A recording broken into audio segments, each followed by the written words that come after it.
Hey folks, welcome to Ghost Cat Cooks. Today we're going to do a favorite of my daughter's. I have two daughters, and I used to make this over a campfire. Today we're just doing it over the stove. But it's deep dish pizza, and it's great. It's a big healthy meal. The kids loved it. I could have them help make it, which is a great idea. Get kids involved in cooking. So what I'm doing here is I'm taking the skin off these sausages. It was cheaper to buy these links than the bulk. So if you saw what I did there, I just cut them down the center, like that. And take this casing off, as if it was like a sweater.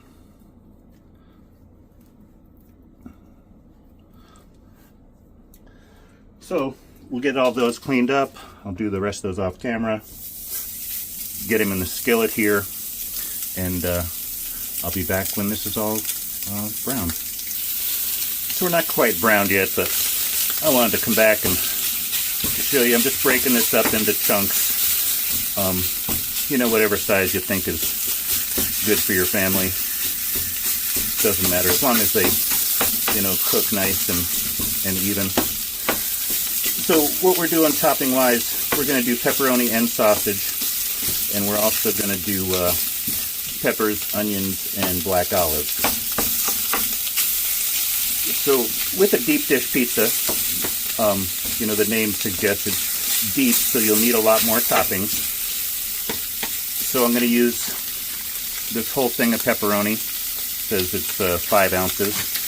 I'm cooking up the whole thing of sausage. We'll use pretty much all this, if not, all of it. I'll use most of a pepper, most of an onion, half a jar of sauce. I'm going to try to use the whole can of black olives. I don't like having little odds and ends left over, so if it's close, we can just throw it all in there. And then we have a lot of mozzarella cheese. Got to have extra cheese. And then this is my cheat that I wanted to mention today. Instead of making dough from scratch, I went ahead and got this. It's pizza dough. It came out of the deli at the grocery store. And they already roll it out for you, so it's in a thin circle already. It's folded up into quarters right now. So we just gotta unfold it, stretch it out. And what we're cooking it in is this whole behemoth. This is a nice cast iron skillet. It's it looks like it's probably a 12-inch skillet. I don't think it says on the back anymore. Maybe it used to here. But it's an old skillet from grandma or something. And those things in the oven, they work the best. Over a campfire, they work even better because they spread the heat. Make it all even. They don't have so many hot spots. And when you're doing it in a regular electric oven like I am, then it holds the heat enough and browns the bread real nice. So you'll see what I mean once we get it all cooked. But so right now, I'm going to finish browning that, get some good color on it, cook some of the grease out. And I am going to prep the green pepper. So in a previous video you can watch how I do this with a little better explanation. But basically I'm just chopping off all the good stuff, getting rid of this sticker. There's some guy I watch on his channel, and he leaves those on and cooks the food with it. Boy, oh boy, do people get upset with him. So we're just going to go through. Always be careful with the knife. Don't chop your fingertips off.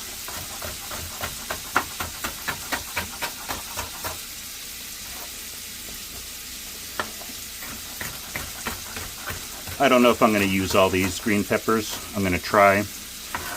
But even if we have some left over, they're always good. You can make them into scrambled eggs, or put them in scrambled eggs. That's what I usually do with them, the leftovers. Cutting the onions. These, in a previous video, I showed a different way to cut onions. Most people slice them like this, you know, for sandwiches or burgers. I'm going to slice them this way. And these tend to hold up better when you're cooking them like on a pizza. You know, you cut them with the grain. I think I'm just going to do the half an onion, even though we love onion in this family. So, I'll be back. I wanted to show you how I drain this. I don't like doing dishes, you know. I don't know anybody that really does. But, so I try to cut that down as much as possible. And instead of getting a colander and all that, and instead of pouring the grease down the drain and clogging the grease up, or clogging the drain up, what I do is I get a few paper towels. And it, you know, might be a little expensive this way, but to me it's a lot easier. And I fold them up into a bundle. I stick the bundle in the pan. You know, I move the meat away and I stick it in there. And then what I'll do is just kind of set it up here. I put it on top of this container I have off screen there. And all the grease is kind of coming down, and it'll end up soaking up in here. It'll drain all that. And then you just throw the paper towel in the trash. There's no greasy mess. It's not a bunch of hot grease burning through the plastic bag and the garbage. It for me, it works out a lot better. So hopefully that'll work for you too. So it's time to put some butter on this pan, and this is how I found the best to do it. Just use the cold pan, take the raw butter, and cover it like you're using maybe a magic marker or something. You know, if it breaks up and there's little chunks, I don't worry too much about that. If they're a little big, I'll smash them. And what that does is just, you know, I'll leave them in the pan, kind of let them do their thing under the surface of the dough. But try to get a good thick coating on here. I'll be back when I get this finished. So I was a little quick with that pause button, I guess. Cut my word off in mid-sentence. So you can kind of see what I have there. I left those little chunks. No use trying to save them and reuse. So this is what the dough is all about. See how it was folded. So what we're trying to do is just kind of stretch to fit. So I always bring it out a little farther than you need, and then as you put it back in, it'll give you enough extra room to get it in the corner and lay it flat. I'd have too much over on this side. So what I'm doing is kind of, you know, pushing it towards the center, getting all this stuck to the sides. That's one of the things about the butter, putting it in cold like that helps this dough stick so it doesn't, you know, flop down off the sides. So kind of get it, you know, good. Make sure there's no huge air bubbles. You want it to make nice contact with the skillet. Make sure it's all kind of level with the surface. If you need to, you know, you can always cut off extra like that. But I kind of like the edge that's more rough. So this might be a little backwards to some of your pizza belief systems, but this is what I'm doing. What I like is to put a layer of pepperoni down first, and it'll stick to the dough, and it'll keep the sauce from making the dough a little undercooked feeling in the mouth. Even though it may be cooked, it'll just be kind of wet, and I don't like that. So what'll happen here is these pepperonis will release a lot of their grease and flavor, and that'll help protect the dough from getting too soggy from the water out of the sauce. And I put some up on the side here just to give the crust a better flavor.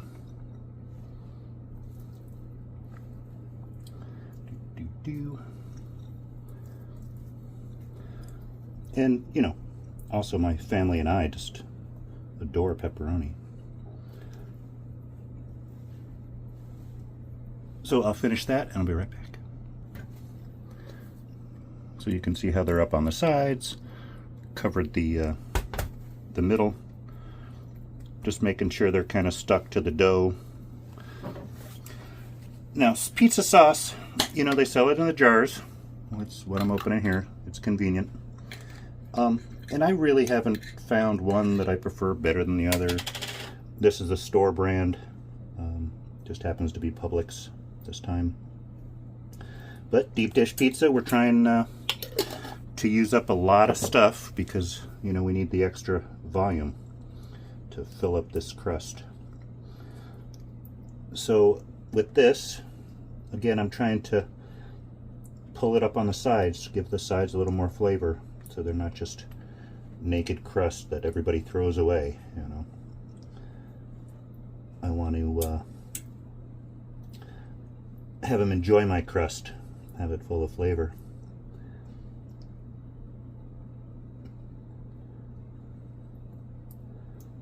So let me get that and I'll be back. Little trick I wanted to show you. The spatula was, you know, fine, and it works for a lot of people. I found, you know, spoon works the best. I've been making pizzas for years. My first job when I was 15 was working at the pizza place.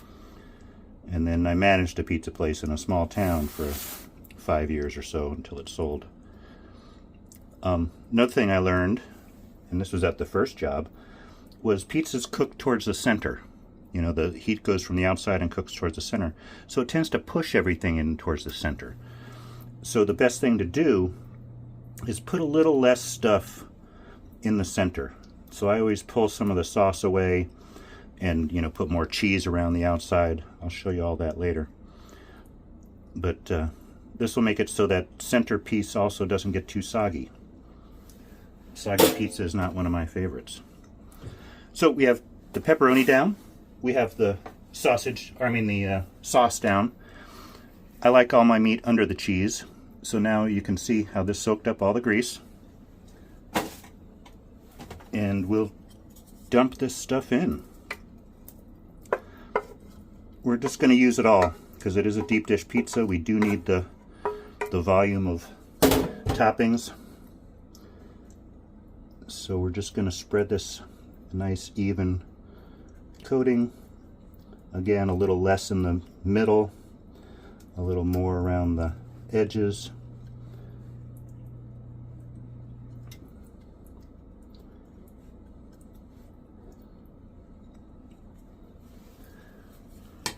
Okay, it's cheese time. So I got the extra big bag. This one's 4 cups, so that might show you how much I'm using. And if you notice this hand here, I'm just using it so I don't get cheese all over the counter. I learned this in the pizza places. That way your food cost isn't so exorbitantly high because you're throwing it all over. So I put most of the bag in there. I'm saving a little bit for later. So we'll spread this around. You know, we want extra cheese, so that's why I'm using that whole nice big bag. And again, I'm putting it more towards the outside and less in the center because it will cook in. So it looks like we're about half full on our crust right now. So what I will do next is, let's put the onions on. So, you know, veggies are supposed to be the healthy things, and also I try to get as many veggies on here as possible. Also, it's a deep dish pizza, so we're looking for as much volume as possible with the toppings. Got to fill this crust up, make it into a meal.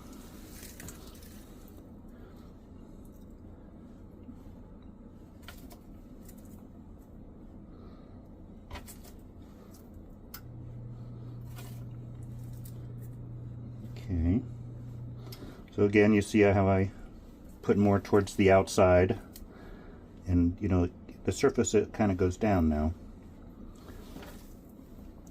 Go over to the green peppers. So again, any of these leftovers, you know, we end up using them in scrambled eggs or make a cheese omelet with peppers and onions in there. I'm sure you can think of 1.5 million ways to use up extra peppers. So it looks good. Nice amount of green. Black olives. And again, I'm just trying to use up the can. It's a little much for some people's taste, but I'm doing it this way because I like black olives and it makes me feel good. I don't have an empty or a half-empty can in the fridge. So, got that all around. Now, this is why I left a few pepperonis. This will give it a good color on top, plus, you know, these will crisp up a little better. Get that good pepperoni flavor in there that we all know and love. And again, I'm not putting one in the center because we don't need it. And the rest of this cheese, we just put a light sprinkle on the top. And this does a few things. One, it'll kind of glue it all together, you know, so these toppings aren't just sitting on the top of the pizza loose and flopping around. You know, if you have a convection oven, even the fan can be so strong it'll pop them across the oven. And then the other thing that it does, which is nice, is it'll allow it to brown on top. And that always adds some good flavor, you know, the toasted cheese. So, I got the oven set to 350. It still needs to warm up a little bit, which is perfect, because what I like to do is let this sit for a little bit. And what I'm trying to let it do is get the yeast activated, get it starting to rise a little bit. So when we put it in the oven, it's not a flat pizza crust. It's got a little more breadiness to it. So I'll get this part cleaned up, and we'll be back when I get to put it in the oven. Okay, so this is our product. It's been sitting for a few minutes. If you feel the side of it, it's kind of like a room temperature. Not too hot, but it gave it time to start rising, doing its thing. A couple questions I thought of is, people might ask, why didn't you poke holes in the bottom of the crust to let, you know, the air out? All the weight of the deep dish pizza will hold the crust down, so you won't get bubbles, and it should work pretty good. But the other thing is, I have the oven set at 350, and we'll put this in right now. So we have it a little lower. You know, a lot of times you'll cook pizzas at 400 or 500 or even 700 sometimes at the restaurants. But we're doing it lower because it's deep dish, and we need the heat to get into there and cook all the stuff on the inside. So it takes at least a half hour, more like 45 minutes. We cook it slow at a lower temperature at 350. But I'll get back with you when I check it again. Okay, folks, quick update on the pizza. So if something's browning too much, which was this on the top, I wanted to get the bottom a little more done. You can put the foil on the top. That'll kind of reflect some of the heat. So I wanted to show you what we're doing here. This has been in about 35, 38 minutes. I'm just kind of pushing it back, making sure the crust looks like it's got a little color to it. You can see it actually turned out pretty good looking. So we'll pull this out of the oven, set it up here. I noticed that there was a little juice, and I don't like soggy, so I'm just kind of sopping that up with a clean paper towel. Okay. So let me put this in the holder and I'll be right back. So a lot of people are kind of apprehensive about getting this out of here. And leaving it in the pan isn't good for the cast iron. So it's always best to put it on this. Well, I'm putting it on an old pizza tray. So this is kind of how I do it. I get underneath it, make sure that it's loose, shake it around, make sure that it's, you know, loose all across the bottom. And then I just kind of flip it out. You know, it takes a little bit of effort, but you can get it to flip sometimes if you stick something underneath and flip at the same time. But as you see, it came out. And this is another thing I love about cast iron. Basically just have to wipe that out with a paper towel and you're done with the dish on that. So it's always good to let pizza sit for a little bit before we cut it. So I'll be back in a few. So we let this sit for 5 minutes. That just kind of lets everything congeal together, you know, kind of consolidate into one piece. There's different ways to cut this. A lot of people use these for pizzas, and these are great. I use it quite a bit actually for thin pizza. On this deep dish, it's going to be a little thick. You know, you only got 1.5 inches or so. So I'm just getting out the knife. So start in the center, cut it that way, cut it this way. You can always pull these pepperonis back up so it looks better. And this always helps, or it's always a big hit at the house, so I just cut it into 4 pieces. And we'll get a piece here on the plate, and I'll give you a nice close-up. Get the light turned around. So that's it, browned on top. Got nice color on the crust itself. That's it. So again, thank you very much for joining me. Please spread the word if you know people that like this content. If you like it, please subscribe. And as always, have a beautiful rest of the day. See you next week. Ghost Cat Cooks.